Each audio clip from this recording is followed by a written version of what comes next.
Hello everyone and welcome back to a best of 5 series of professional StarCraft 2. Today it's time for a Protoss versus Terran, where apparently our Protoss player here has already decided to send one of his workers out on the map.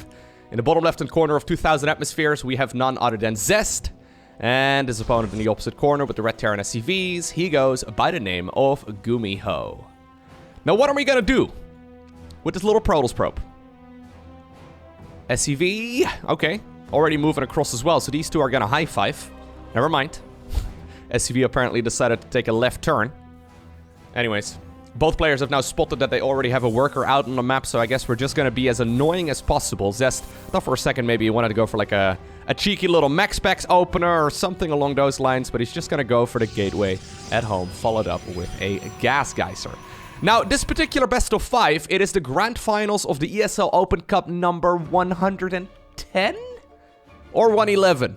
I'm not exactly sure. Anyways, it's the most recent one. It literally wrapped up just a couple of days ago.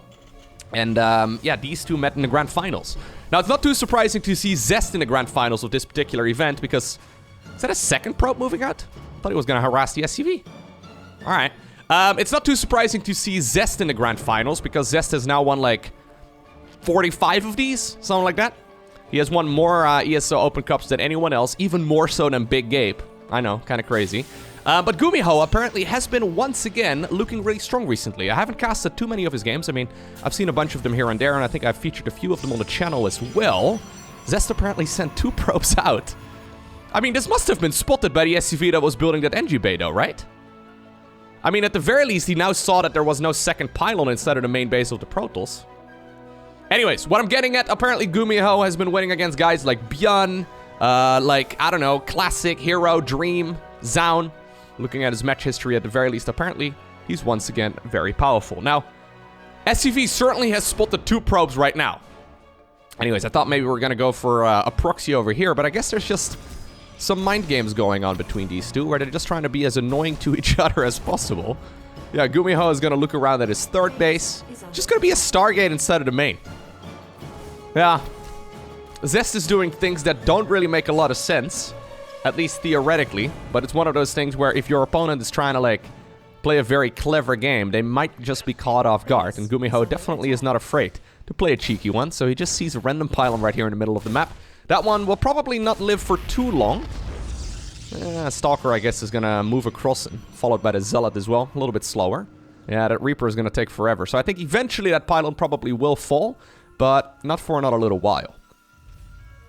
As we'll be making this video, by the way, GuMiho considered to be the rank 28 in the world overall, according to Aligulek, whereas Zest is currently considered to be the rank 6. Zest, of course, winning the most recent... he does see it. He won the most recent GSL tournament, which is very impressive. One of the very first premier tournaments of 2022. In that particular grand finals, he went up against Dark, but he took on players like, for example, Maru along the way as well, which is very impressive. So Zest winning against both Dark and Maru definitely shows that he's currently in shape. He is going to be at the World Championships as well. Excited to see how well he will do. Lasers. Reaper will be picked off.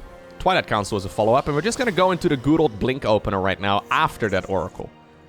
So in the end, everything is quite normal, but look at how these guys are playing, right? This is not really the way that we normally see in a standard game of StarCraft 2. Now, you do put yourself a little bit behind when you obviously try to cover all of your tracks, right? When you want to make sure that you are 100% safe against everything, you're going to have to invest into a bunch of units early on, and that might just cut into your economy and your worker production. Yep. It's the most obvious location for a Widow Mine as well, right? What's funny here to me is that we see Widow Mines hidden behind, like, the line of sight right there of the orbital command, or behind, like, the gas, or... That was literally right there. He could see that little pothole when he flew in with the Oracle, but I guess he flew a little bit too far. You don't get to blame Ping in this particular situation either, by the way. Because, obviously, these two are both in Korea. I don't think Zest is already over in Poland. Nah, no way. He probably should be, to be honest. So Katowice, the World Championships, it is going to take place over in Poland. So, you know, in the beautiful country of Europe. And Europe, obviously, does have a pretty significant time zone difference compared to Korea. I think it's like 8 hours or so. That is something worth noting. while I do think that Maru is probably the strongest player in the world overall right now, jet lag is a real thing. And Mr. Serral can probably, well, I mean, if he really wanted to, he could probably take the car. I don't think he's going to. Probably he's just going to fly there. Way more comfortable. But anyways, what I'm getting at is that there's definitely... Yeah, for the Koreans, it is going to be a little bit trickier, and I wouldn't mind it if they decided to go to the event a little bit early. For some reason, they always like to arrive as soon as, you know, or sorry, as late as possible. Maybe like a day or two in advance, but if you're gonna... Like, these guys are getting older as well, right? If you're gonna do like 8 time zones, probably want to be there like a week in advance. Anyways, look at Jimmy over here. Ay, ay, ay, ay, ay. Jimmy! Oof, most dramatic death animation I've ever seen. There is a medevac going across the map right now with a couple of Widow Mines in it. Dark Shriner coming up for Zest. Liberator inside of the main base here of the Protoss player as well. Widow Mines over in the natural very soon. If Zest is too focused on microing his Stalkers, that could definitely backfire. Obviously, Gumi also has to be paying attention. Looks like he's going to lose the bunker. Okay, Widow Mines over in the natural. Good reaction, though. Yeah, very good reaction, but still a little bit annoying. At the same time, on the other side of the map, looks like things are manageable. There is a follow-up pylon right here on the left side together with a gateway for those speedy warpins, but yeah, alright. He has got no way to clean up the units in his main base other than with reinforcements, and I guess he just got caught off guard with a Stimpak. The margin for error at top-level play is very small. And despite the fact that Zest obviously is on fire right now, yeah, you can't really make any mistakes. GuMiho playing a very clean game there, all things considered. Not caught off guard there by his opponent whatsoever. GuMiho, of course, very well known to go for some cheeky builds as well. He's been playing mech for a very long time, but he does a lot of crazy all-ins in general too. You know how like a lot of the top-tier Terran players right now are playing build orders that seemingly are quite inefficient? If you compare to what we saw like 2 years ago, they go for a lot of crazy builds just to try and throw the opponent off. That's basically the way that GuMiho has been playing StarCraft 2 ever since it first came out. So he should do quite well in the current meta. Gumi did come back from the military, I think about... When was that? Was that like September last year? Something like that. Anyways, he's been playing again for a little while, and usually it does take players like half a year, maybe a year or so, before they once again get back to where they were previously at. StarCraft 2 is brutal like that when you take a break. It's, yeah, pretty tricky to climb back up to your previous skill level. But GuMiho, of course, definitely someone who's more than capable of getting back into the swing of things, and I'm happy to see and hear that apparently he's been performing a little bit better. Zest still has to go do his mandatory service, so that kind of sucks. But we'll see how that's going to turn out. He at the very least can still go to Katowice as far as I know, so... Anyways, Zest got across the map. Saw a whole lot of nothing. Sees an orbital command morphing in right now as well, so he knows, hey, there's got to be a barracks out there somewhere. He also sees double gas, so you're expecting to find a factory soon enough as well. I think it's going to just be right here on top of the ramp. All right. And now you're stuck in it with us. I'm sorry, buddy. In the meantime, on the other side, Zest is going to go for a gateway, followed up with a cyber core. I think this is a pretty good situation for him to be in. He even trapped a little cleaning bot right over there. That'll teach him. Every once in a while, the cleaning bots will block structures from going up. Well, not this one. This one is no longer going to be a nuisance. Oh, we have a tech lab right over here. Okay. I was going to say, yeah, we just have one Reaper here. And then straight into a tech lab. He was even faking... Was he faking it? Yeah, he did send the SCV to the low ground, faking a command center. Alright. What are we gonna do? So we're gonna go for a Marauder over here. Stargate at home, by the way, for Zest. But Zest saw the SCV moving down towards the low ground, faking a command center follow-up. Instead, it's gonna be an SCV in the middle of the map producing a starport and a bunch of Marauders. Marauders, of course, have an ability called concussive shells that you have to research. It's pretty quick, it's pretty cheap, but it is very nice. Essentially, what it allows you to do is, well, get little slows with every single one of these Marauder attacks. So if you have enough Marauder shots, you can permanently slow units. And obviously, if a unit like a Stalker can't back off and it doesn't have Blink, which it certainly will not have by the time that this attack hits, you gotta be very, very careful here if you're Zest. Zest probably needs to start up a shield battery or two. Really needs one in the natural. Okay, Oracle here. Oracle, of course, is going to be quite helpful because of the fact that none of these Terran units actually shoot up. How many are we going to save, Gumi? Are we gonna go through the rocks? No, we're gonna go into plane. That's what we're doing. I thought for a second he was gonna attack the rocks. I think it's gonna be 3 Marauders in a Medivac. Stimpec as a follow-up in the middle of the map. I kinda love it. Alright, so let's see. Oracle, of course, will be out by the time that this attack hits. We still do not have a shield battery on the low ground, though, which I'm starting to be a little bit concerned by. I guess the Medivac can still pick things up as well. Oracle can only attack after activating the Pulsar Beam ability. So you can always just pick up and get on out of there if you really want to. Ay, ay, ay, ay, ay. This might actually just be GG. Yeah, I think it is just GG. This is what I was talking about. I just mentioned that, right? Like, GuMiho likes to go for strange build orders that technically are very risky. Little mind games here and there, making his opponent think. And then all of a sudden, when you do a little bit too much thinking, you end up losing 16, 18. How many probes do you lose? 24? Alright, light them up, baby. Well, too many anyways. Not what I expected. I'll be honest with you. In my mind, Zest is definitely the favorite in a best of 5 series in particular. Obviously, for a best of 5, you only need to win 3 maps. Gumi now 2-0 ahead. That means that Zest is going to have to play a very cautious series. He needs to win 3 in a row if he wants to win. And honestly, that barely ever happens. Alright, so let's see. Get him, GuMiho. Come on, Gumi, you can do it. Pave the way, put your back into it. Do-do-do. Tell us how, show us where you come from, look at you now.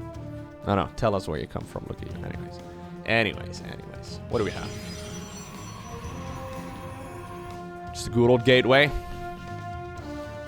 Yeah, Zest is now gonna play the safest game he can come up with, I'm pretty sure. No more shenanigans.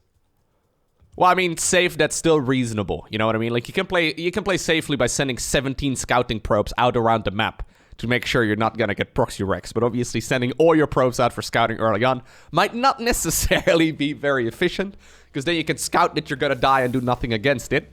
Instead, I think that Zest is probably just gonna play his go-to run-of-the-mill, most safe opener. So, I guess if you are looking to work on your Protoss versus Terran, you probably want to do whatever Zest is going to do in this one. Well, I say that, still decides to go for the Nexus. I thought maybe going for the Cybercore first would be a little bit safer, but fair enough. Just going to be a Marine opener right here from Gumi, so it doesn't really matter. Reapers could be a little bit annoying, but I guess that's why we're building these structures right over here, to force the Reaper to not just go from back at the main base, through the slowing circles, back at the main base of the Protoss, but I guess now the potential for a Reaper would have to run all the way around, so that would kind of make up for the timing right here of that cybernetics core.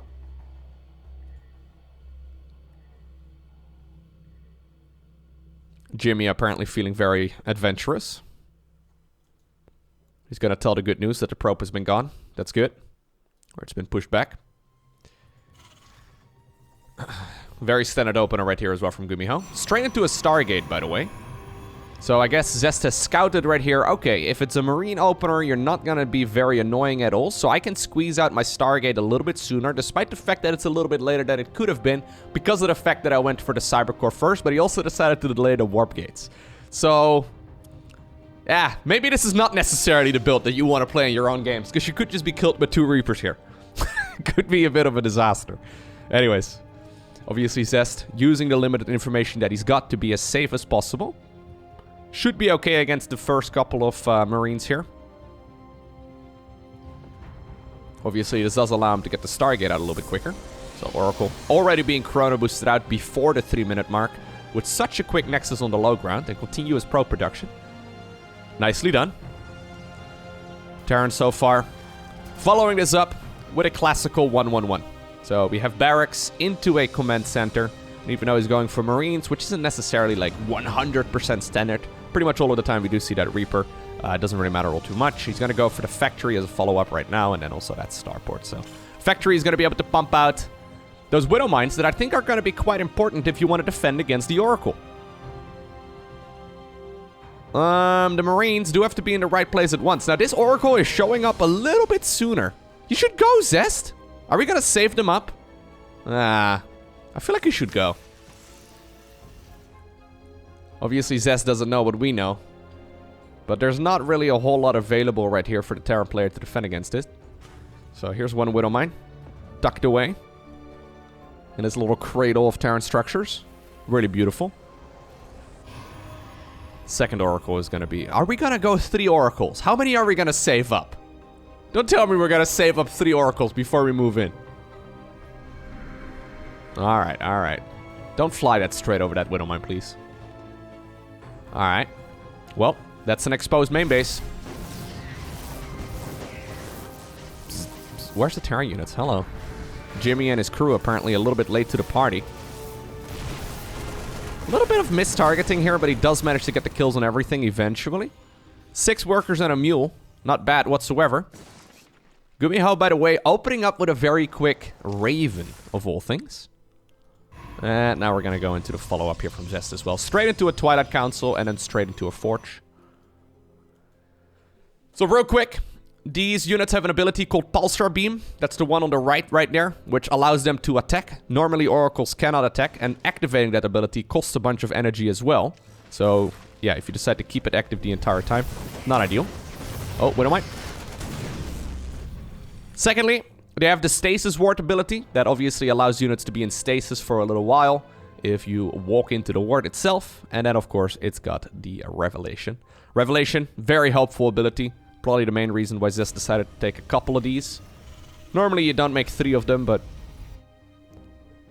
you can keep tabs of your opponent really quite nicely. Yeah. Positioning them as well like overlords do. Making sure that units don't just fly from one side of the map to the other. Completely unscouted. Alright.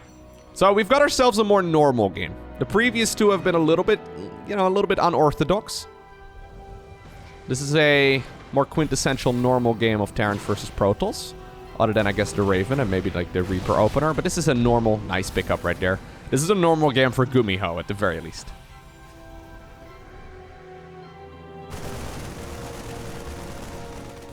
Alright, so when will the move out for Terran be? Terran will probably be pretty comfortable to move out as soon as he finishes up the stim pack as well as the +1 infantry weapons that's currently researching in the engine bay. Both of those upgrades should finish up right around the same time, and I'm expecting him to move out right around that point as well. Obviously, though, for a little while, Zest has already secured the 3rd base. He's teched up straight towards the Templar Archives. Now he finally adds on additional gateways. This seems to be one of those scenarios where I really don't see the Terran player dealing a whole lot of damage. Because, I mean, Storm is very good, right? I mean, technically speaking, you could miss all of the Storms and Terran could micro out of it, but very hard to realistically actually pull off. Zest sprinkling a couple of pylons around the map. This one is mostly just here to spot incoming medivacs. Make sure he doesn't get caught off guard by those. But obviously, GuMiho, while far less workers here, does have a very strong army. So he could definitely go just for an all-out assault. He decided to opt for the additional barracks, of course, as well, rather than the 3rd command center. So he's going to move out right now with 63 army supply versus 38. Now, Protoss, of course, is the race in StarCraft 2 that has the heavy hitters. Not you guys, sorry. You guys just can't wipe your butt because you have, swords for arms. But especially the High Templar, the Colossi, Disruptors, right? Those units are the heavy hitters. The Oracles, I guess, as well. God, this is a lot of troops, though. Yeah, he's even going to spool the... he's going to spool the boys? He's going to pull the boys as well with this army. Is there enough for GuMiho to obtain the victory right here, right now? I think Storm is going to be juicy here. That's exactly what you need. But the Storms have to be very good. Good first Storm right here. Oracle comes in. Raven comes in from the side. Another massive Storm. Softening up so many of those units. All he needs to do is just hold on. And those Storms are huge. Those Storms are massive.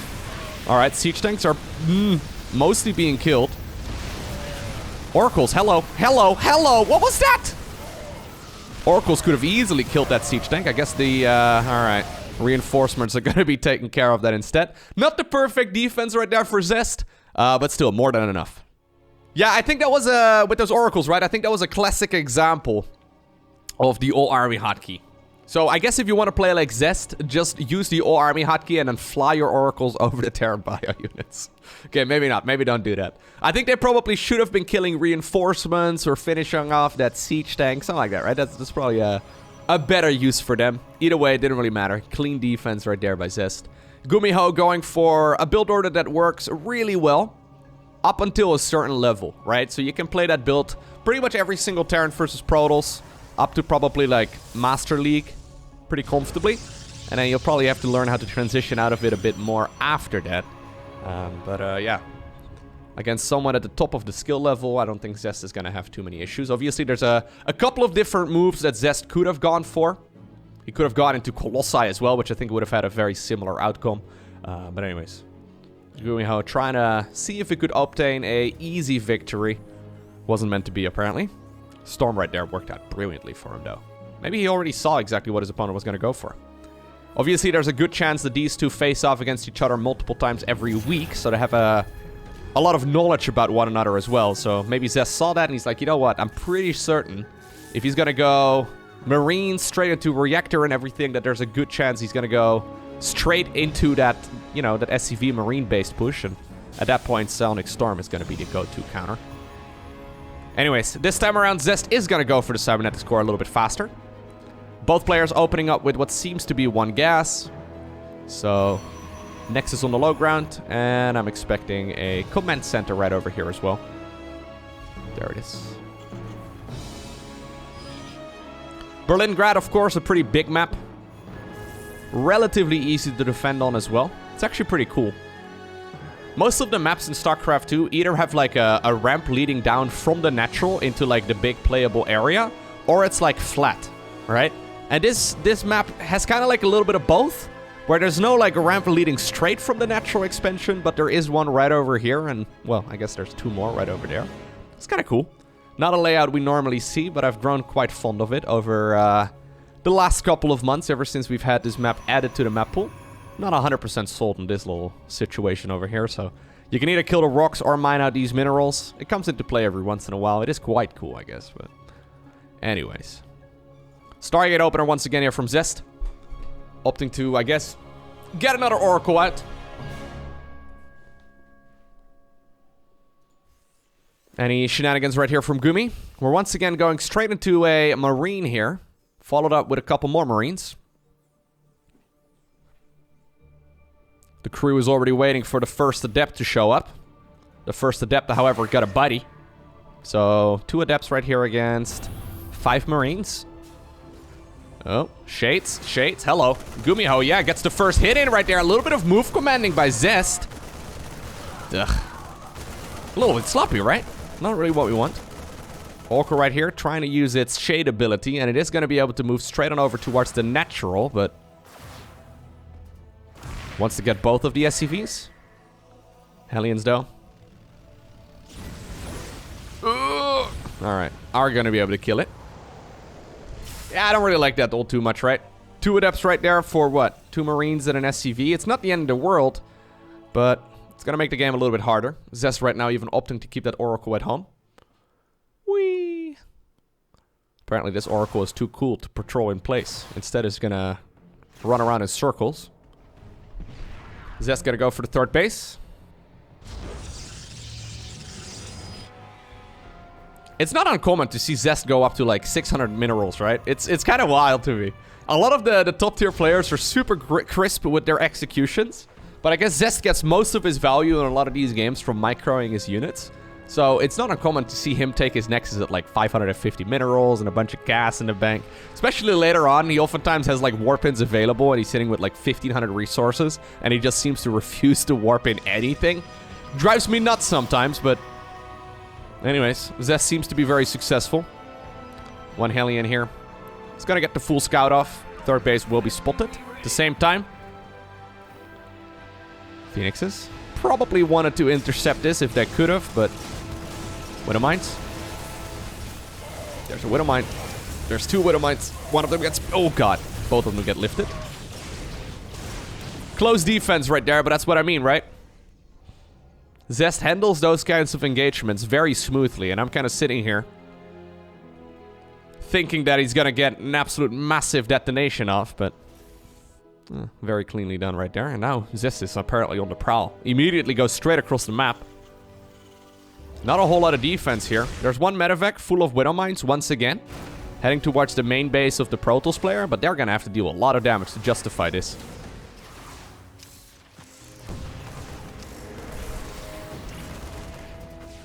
Yeah, this is gonna be annoying. Now, obviously, these Protoss units do require a lot of micro. So it's very easy to accidentally miss the Widow Mine drop in the main base! Alright. Yeah, these will be pulled at that point, so I guess there's not too much damage in the net. Recall right now will be used as well. Or, as Terran players like to call it, recall. Where do we go to? Oh, we went to the third base, that's why. A little bit of damage on the other side of the map still. It's gonna have to pick off these Widow Mines before they get another shot in. So he decides to make a beeline for the main base first. Hello, hello. Really? Oh, I guess he's out of energy. Alright. Probes in the natural. Yeah, there's not enough energy here for liftoffs. Alright, either that or he's trying to save it. Nice moves right here, right? I really actually like the fact that he decided to keep some of those stalkers in the third base. It's very easy to think about just the current moment. But apparently Zest a little bit too good for that. Gumi right here, once again. Wants his opponent to find a Widow Mine right here in the grass. Fair enough. There's a lot of Widow Mines just sprinkled around the map. The problem with Phoenixes is that Phoenixes don't actually die in one hit. So it can become a little bit complex here. Once again, by the way, North 3rd Command Center. Instead, we're gonna go into even more barracks. I mean, we're also gonna go into a 3rd Command Center, but the Command Center is late, okay, is what I'm getting at. Could have actually just gone for a 2-ways all-in, but... okay, this could be a disaster. Yep. Widow Mines, by the way, believe it or not, Protoss players and Zerg players don't know this, but they're actually not free. You actually still have to buy them. So they're quite expensive, especially if you lose a medevac with it as well. Yeah, he doesn't have the liftoff ability. Anyways. Blink is gonna finish up in about 10 seconds. Stimpack, same deal. Combat Shield, same deal. +1 infantry weapons a little bit further behind. +1 ground weapons for Protoss. Soon gonna finish up as well. So both players might just assume that they have a timing attack on their hands. Blink. Oh, that's nice. He blinked right at the perfect moment and actually dodged both of the Widow Mine shots. Think if I try that 10 times, I'll get it wrong 9 times. Alright. Robo Bay. Second Robo facility here as a follow-up. Terran's gonna go into the concussive shells. And I guess into his own main base. Go, go, go. Yeah, he wants to try and see if he can intercept some of these units as well. Recall is gonna be used instead. Or, as Terran players like to call it. Sorry. Ghost Academy. We're gonna be going for that Ghost transition.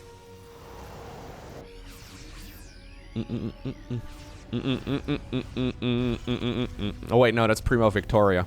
That's not Ghost Transition. No, that's a that's a different song. Haven't listened to a whole lot of Sabaton recently. I know. Sad days. Anyways. Gateway's coming up and double Colossi. Alright. I like it. Haven't seen any Colossi yet this series. Protoss is gonna be transitioning towards a counter. Well, that's good against most Protoss units, but specifically against High Templar, obviously. The Ghosts are amazing. But you can still remove the shields out of everything else, which is very nice. One probe, apparently. Laughing in the face of danger. Just barely snuck away right there from that Terran bio army. Final on the high ground in a little bit of trouble. Killing the Cyber Core here would be a bit of a nuisance, too. Probe, by the way, did get killed. Yeah, losing the Cyber Core is quite frustrating because now you can't warp in any Stalkers. You're gonna have to make another one, and sometimes you forget putting down a second Cyber Core and all that. Yeah. Did you forget? Zest, you should put down a Cyber Core, my man. Yeah, that's not anyways. No Protoss player has ever complained about warping in Zealots with charge, right? It's like, oh no, I shouldn't have... Yeah, no, it's not a problem. You're fine. Zealots with charge are pretty strong. The only issue is that you might need a couple more Stalkers if your opponent goes heavy Vikings, but that's still going to be a little while away. Alright, so we've got ourselves a nice macro game here, right? Both players testing the waters, trying to deal damage to one another, but not really... Well, I mean, they both dealt damage to one another, I guess, but... No critical damage at the very least. GuMiho's second engineering bay at this point is done as well. Zest has pylons for days here. 8 more zealots were just warped in. This is only part of the Protoss army, though. It's almost like he's inviting the other half of the Terran force here to go into the natural. Okay. Nice EMP. Ghost over here. Nice moves right here by Zest. Terran could go for a full-on counterattack, which almost seems to be the case. Yeah, I think he's running with this army right here over to the third base. With the other army, he's running straight on over towards the natural. And Protoss right now is engaging the third of the Terran. Alright, third base is gonna be killed very quickly here. Stalkers and Phoenixes get underneath at the same time, though. Terran Bio Army kills the third Nexus. Natural expansion in a little bit of trouble as well. Robo Facility is not gonna be producing anymore while the Terran units are right on top of it. 26 SCVs have already gone down. Protoss dealing so much damage on the other side of the map. Obviously, though, in a base race, general rule of thumb is not to base raise a Terran because their structures can fly. But obviously, there's still a huge chunk of Protoss available as well. And don't forget, he can always recall. Yeah, he does have enough energy. Or, as Terran players... No. That's what they like to call it, though, man. Recalling, it's doable. If you want to do it, I think you got to do it right now. It's a bit strange. Not something we normally see. Okay. He wants to just try and see if he can win, I guess. But I'm a little concerned that there would be like a barracks floating right over here. I guess the Phoenixes could still try and reach it, but... Final Nexus here of the Protoss is going to be killed, though. Very soon the Protoss player is going to be revealed. So I guess it bears repeating that the actual win condition in a game of StarCraft 2 is to kill all of your opponent's structures. Now, the building structures also do count. So Zest apparently plans on mining his opponent's natural expo. Planetaries cannot fly. Only a few structures really remain here. Yeah, the Protoss' main base is going to be absolutely demolished. Does Terran still have anything? Okay, yeah, he does have a couple of the structures flying out right now. Not the way that I expected this game to end. I actually could have sworn we would see a recall there.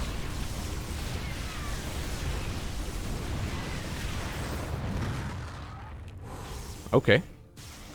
So, Terran has 0 SCVs and 0 command centers. That means that action right now is on GuMiho to go kill his own natural expo, I guess. There's gonna be photon cannons here. Obviously, at this point, Zest has also received the revelation message, so he has seen that his opponent's structures are now flying up north. A war prism. This is so dangerous, man. Why? I guess he, there's a Colossus in this thing, by the way. I guess he doesn't really have to pay attention to too much at this point in the game, but he's just gonna put down a forge. He's gonna cannon rush the opponent's natural, which is now his own natural. Next level moves. Oh, empty medevac. Trying to bait, I guess. I don't think that was worth, man. This is better. Yeah, that's a little bit better. Big EMPs over here. Is there enough for GuMiho to go through this army? The Colossi are dealing so much damage. Nice pickup control right there as well by Zest. Keeping those Colossi alive. And I think these photon cannons, they're helping out a little bit. Yeah, they're a bit too much. And that does mean that we're gonna go to game number 5. Alright, so here we go. Glittering Ashes is gonna be the rubber match for this best of 5 series. Zest, previously 2-0 behind, has evened up the score. Momentum is a very real thing in these sorts of situations, though, where GuMiho is gonna feel mentally a little bit defeated. And Zest is probably, yeah, feeling pretty good about the situation right about right now. He's like, okay, you know what? I was thinking I could lose 3-0 against this Terran guy. Now all of a sudden, I'm showing him who's boss. What are we gonna do? Very quick gas guys are right here for Gumi. So we're going to be going gas before the barracks.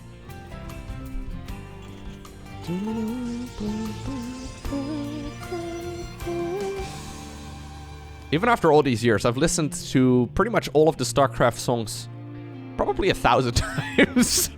I don't know how many times, okay? I haven't kept track. But I must have heard this particular song At least 1,000 times, right? I've probably casted this, like a StarCraft 2 game with this song in the background 1,000 times. So I don't know. I've watched a lot of replays too. Anyways, I'm still not tired of them, is what I'm getting at. I do dream them though. Pretty sure if I'm ever in a retirement home, I'll probably have all of my body parts replaced by artificial ones. I'll be like 190 years old. I could probably still hum this little tune through my fake vocal cords. Maybe StarCraft 3 will be out by then, and I'll have some new songs to listen to, but anyways. Hello, everyone. Welcome to a StarCraft cast. We have the hybrid going up against the Xel'Naga today. maybe not.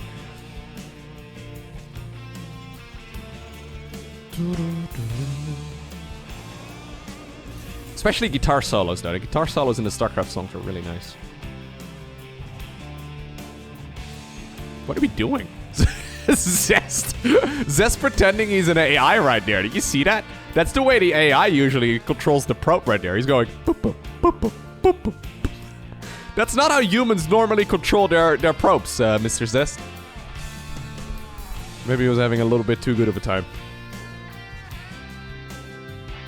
Probably making sure that he's not spotted. Anyways.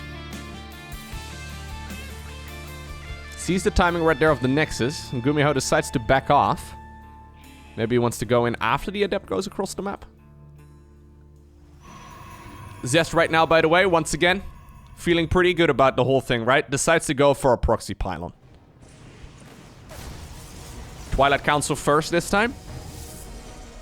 This obviously allows him to get that charge upgrade nice and early. If he gets it, that is.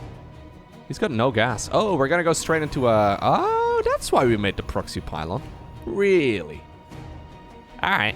Dark Shrine. I was gonna say, that's a weirdly timed Twilight Council if you have no gas at this point in the game. Oh my god, no! Zest even chronoed the Twilight Council when the when the Reaper popped up. I like it.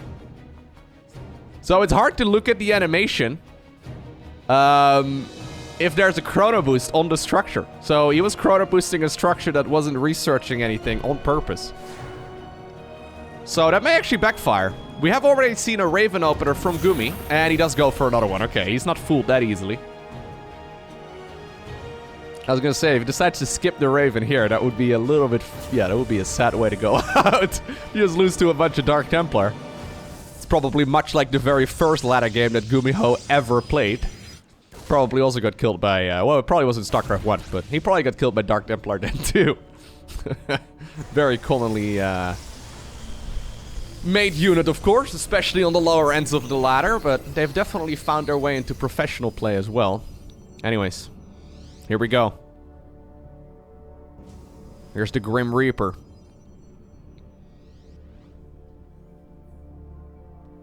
The Invisible Man. With a cape. Just for style points. That's the saddest Invisible Man I've ever seen. His invisible brother over here as well was thinking about going in.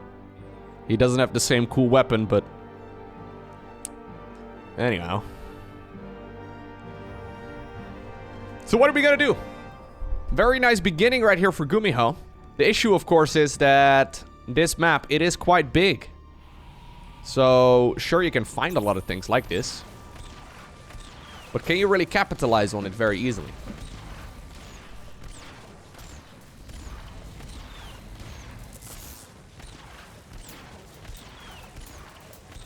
This makes for a pretty cool thumbnail, right? I'm always thinking about, like, whenever I cast a game of StarCraft 2, what would make a good image for the thumbnail. I was thinking the Planetary Fortress shooting... Oh, God, I just hit my own microphone. I was thinking, oh, God, this is a big catch. Oh, no, he actually didn't get the Raven. This is really quite bad here for, Yeah, I was gonna say it's quite bad here for Zest, but it really isn't. The fact that he still got that Cyclone is nice. Anyways, I was thinking the Planetary Fortress in the previous game shooting at the probes on the other side of the map. That was kind of a cool shot. But for some reason, the one Cyclone right here gunning down the pylon seemed quite artistic to me. Zest, by the way, just send out another probe to just repower these structures. I guess he's planning on just putting his foot down on the gas 4 additional gateways are coming up. Warp gates, of course, are done. So he's going to warp in on the other side of the map very easily. Are we still going to try and, like, do some elevator play in the main base? I mean, there's 3 siege tanks at this point. I don't think it's going to happen. GuMiho, by the way, allergic to 3rd command centers this series. Probably just wants to make it on location again. Nice control. Very nice micro there by Zest. There's always, like, a split second where I think that Protoss is going to lose all their Stalkers for free. And I'm going to cry.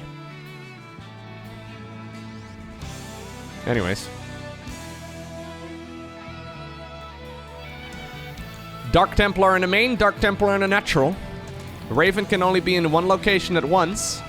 It is repaired back up to full HP, so that's good. Okay.